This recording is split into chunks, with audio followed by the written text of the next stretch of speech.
Mayamang buhay, channel viewer, salamat at umabot ka po sa chapter 4 na ito kung paano po tayo ay maglakbay na kasama ako sa content ng Why We Want You to Be Rich by President Donald Trump and Robert Kiyosaki. Sa mga naunang video clips ko po, ako'y nagpapaumanhin dahil hindi ko talaga pwedeng 1 minute lang or short video ang mga tips sa librong ito. In the same manner po sa paglalakbay ng isang tao para siya ay yumaman, hindi po pwedeng 1 hour lang yon, 'di ba? Yayaman ka kaagad. How I wish I can just make it short, but we cannot. So ito po yung translation sa chapter 4.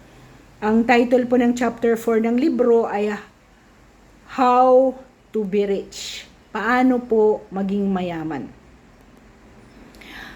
Wala pong specific na formula. Bawat pamilya, bawat tao ay may specific formula, pero common po ang habits ng isang naging successful na tao na dating hindi mayaman. Ito po, ang numero 1 ay ang disiplina. Okay? So, kung wala ka pong disiplina, nako, kahit anong minana mong yaman, ikaw ay mawawalan ng kapirahan. So, ako po, kasi isa lang ang anak ko, hindi po ako nagde-decide sa aking sarili. I always consult my husband and my son kung may mga malalaking desisyon ako na gagawin ko sa buhay, including getting promoted. So, namana ko po ito sa tatay ko. 3 kaming magkakapatid, pero may mga adopted kaming 32 people who wanted to succeed in life at pinaaral ni tatay. May naging pare, may naging madre, may naging abogado, may naging maestra, inhinyero at iba pang mga professions in life. So, ang nakikita ko sa tatay ko, na nakita ko rin kay President Trump sa kaniyang mga campaign at rallies, kasama niya palagi ang mga anak niya. So, sa akin po, pag ako'y may plano at i-execute, kailangan ko pong pakinggan. Kahit ngayon ang asawa ko, I listen to him and he tells me ano ang gagawin ko sa aking mga vlogs. So, unahin ang talakayan. You talk with the members of your family. Kunyari, may 3 kang anak, may 5 kang anak, and all of them are still studying. Paano kanila matutulungan na magkaroon ng budget na hindi kayo sosobra at mangungutang ka dahil sa pangmatrikula at iba pa. So involve everyone or every member in the family kung paano ka makakatipid sa inyong mga kapirahan. Number 3, hindi ko alam kasi nagawa ko ito na ang sweldo ko 1,200 a month nung 1988 ni President Corazon Aquino, binabudget ko po. Hindi pa uso ang mga pedicab doon or padjak or motor sa aking bayan. So, I walk mga 5 kanto from my house to the bus terminal. So, hindi ko alam bakit ngayon kahit nandyan lang sasakay ang mga bata at tag 20 pesos ang minimum bayad ng ating mga padjak or motorcycle. So, let them decide and make contributions to solve your financial problem. Pangalawa, kailangan ba talaga pati yung grade school ay nagmo-mobile data? Magkano ba ang budget dyan? Number 3, I said, hindi naman ako mayaman, hindi rin kami mahirap kasi nakakapagpaaral nga ang aking ama. They were both in the academy, they were teachers.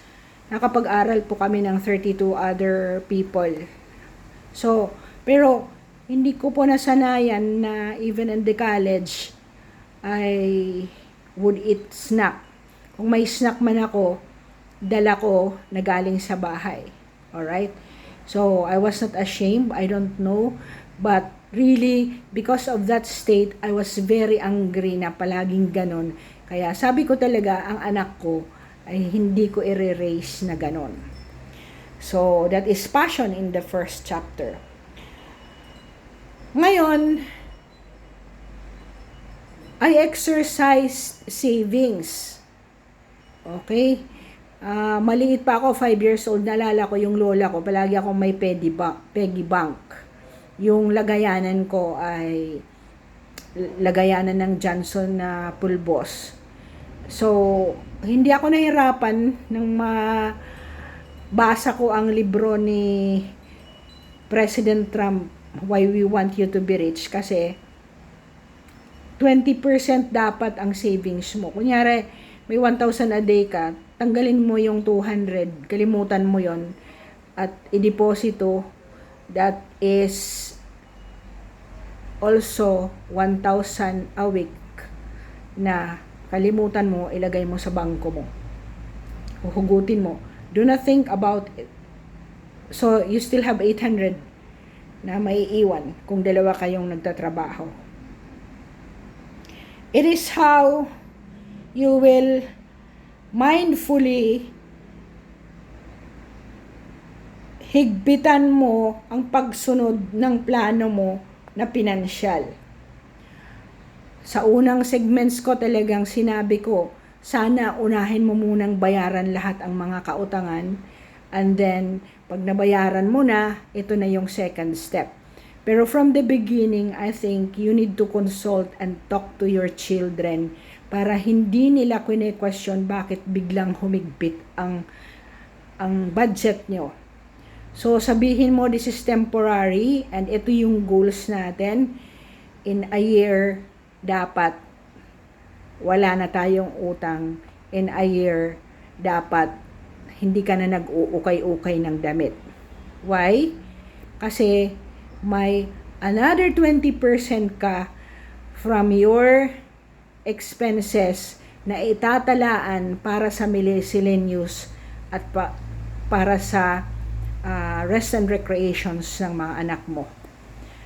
When I was a college din, during the orientation, sabi ko talaga sa mga estudyante ko, huwag kang maniniwala na dapat mag-ukay-ukay ka lang. You'd rather not buy. Huwag kang bumili ng ukay-ukay na gamit kasi ang utak ng ukay-ukay, until you die, you will be ukay-ukay. So, aspire. Have a goal na may Levi's ka, may Giordano ka, may at least man lang jug na pants at damit, o branded, kahit isa lang o dalawa lang yan, basta branded. Kasi nabuboost ang moral mo na ikaw ay hindi gumagamit ng peking damit. So, discipline. Everyone must be focused on that financial discipline, and everyone must be focused on that financial goal. Ang sunod po ay start with your priorities. Kunyari, napag-usapan na ano bang uunahin. Pagtanggal ng mga pamasahe na hindi naman kailangan, pwede mo namang lakarin. Ako nga, when I was working already, nag-aral po ako ng law So, ang layo po ng aking siguro mga nearly 1 kilometer ng aking office to my university where I was studying my law course. So, hindi nararamdaman kasi meron din akong ka-office mate na nag-aaral din ng law, kaklase ko rin. At ang saya-saya because while we were walking, we were chatting, so hindi namin maalala na, nako, nandito na pala kami.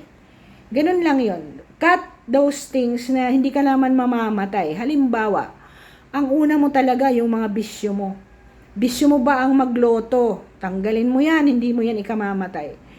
Hindi ka rin yayaman kaagad yan, believe me. Believe me, I have seen for myself, people who have betted on those things na hanggang mamatay na lang, hindi talaga nanalo. Second is sigarilyo. Hindi rin mo rin yan kailangan. In fact, ikamamatay mo yan. So, take off from your budget. Fix your budget. Yun talaga yun.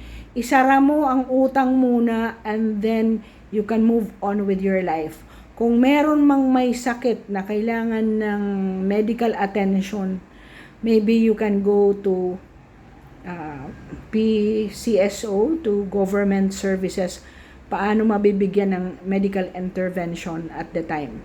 Ako, I had always been telling my husband, even if I have sufficient budget for my rainy days, kung talagang if and when magkaroon ka ng mga ganong sakit, ayoko nang magpakemo, ayoko nang opera, let me just die. Anyway, you will die.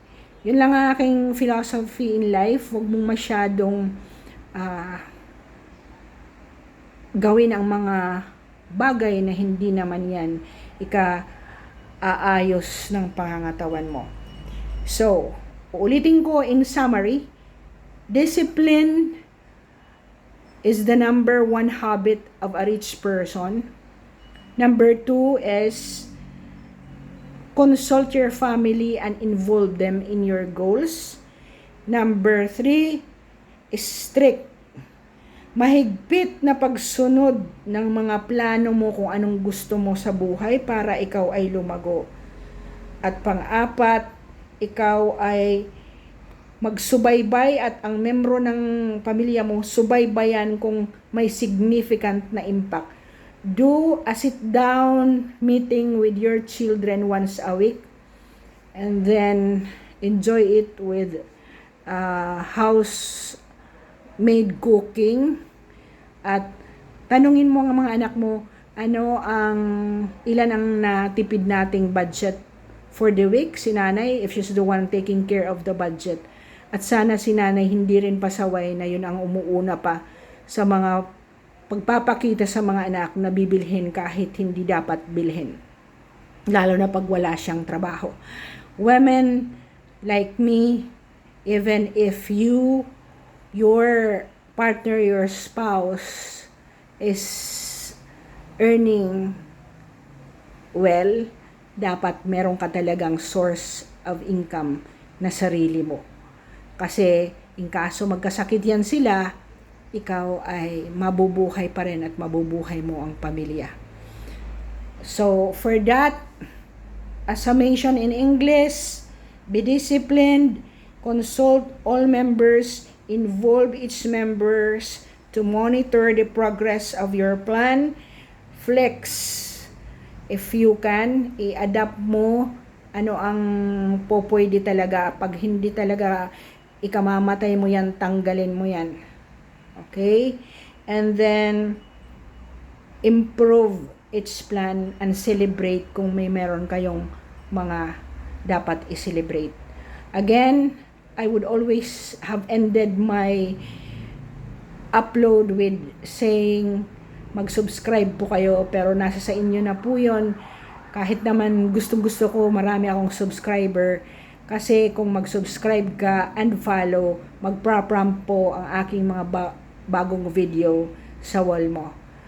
Great life ahead. I hope nag-i-enjoy po kayo kasi nag-i-enjoy po ako na i-share ko ang mga kaunting kaalaman ko kung paano ko in-apply ang libro na to sa totoong buhay ko at ako'y nakakapag-travel ng world now.